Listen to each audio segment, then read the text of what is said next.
दुनिया की सबसे बड़ी जमहूरियत के दावेदार हुक्मरान आज़ादी सहाफत के सबसे बड़े खरीदार बन गए। अल जजीरा का आर्टिकल मोदी सरकार की आज़ादी सहाफत और जमहूरियत का गला घोंटने के आखिरी वार को ज़ेर बहस ले आया।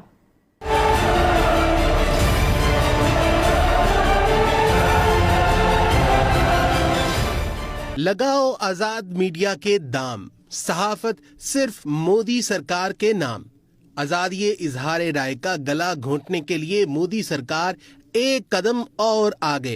दुनिया की सबसे बड़ी जमहूरियत के दावेदार हुक्मरान आजादी सहाफत के सबसे बड़े खरीदार बन गए। अल जजीरा का आर्टिकल मोदी सरकार के आजादी सहाफत और जमहूरियत का गला घोंटने के आखिरी वार को जेर बहस ले आया। आर्टिकल में लिखा है कि मारूफ भारतीय सहाफी रवेश कुमार के एनडीटीवी से इस्तीफे ने भारत में खत्म किए जाने वाले आजाद मीडिया का इशू उजागर कर दिया। भारत के बड़े सरमायादार आजादी सहाफत और जमहूरियत का गला कैसे घोंट रहे हैं, सब पर आश्कार हो गया। आर्टिकल के मुताबिक दुनिया के तीसरे अमीर तरीन शख्स गौतम अडानी ने मोदी हुकूमत के खिलाफ मजबूत आवाज एनडीटीवी को खरीद लिया।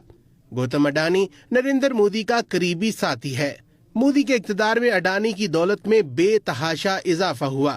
गौतम अडानी की दौलत 2014 से $7 अरब से $110 अरब तक जा पहुंची।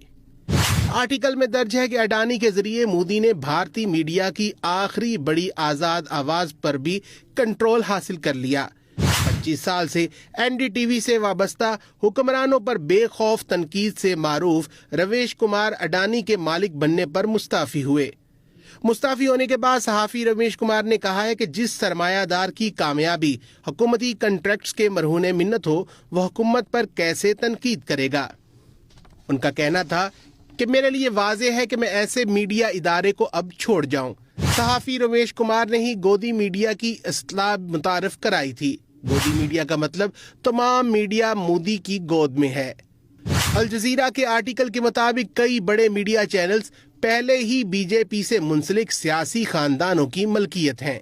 मोदी हुकूमत के मीडिया पर गलबे से दुनिया भर में आज़ादी इजहार पर चंद सरमायाकारों के कंट्रोल के अहम सवालात ने जन्म लिया।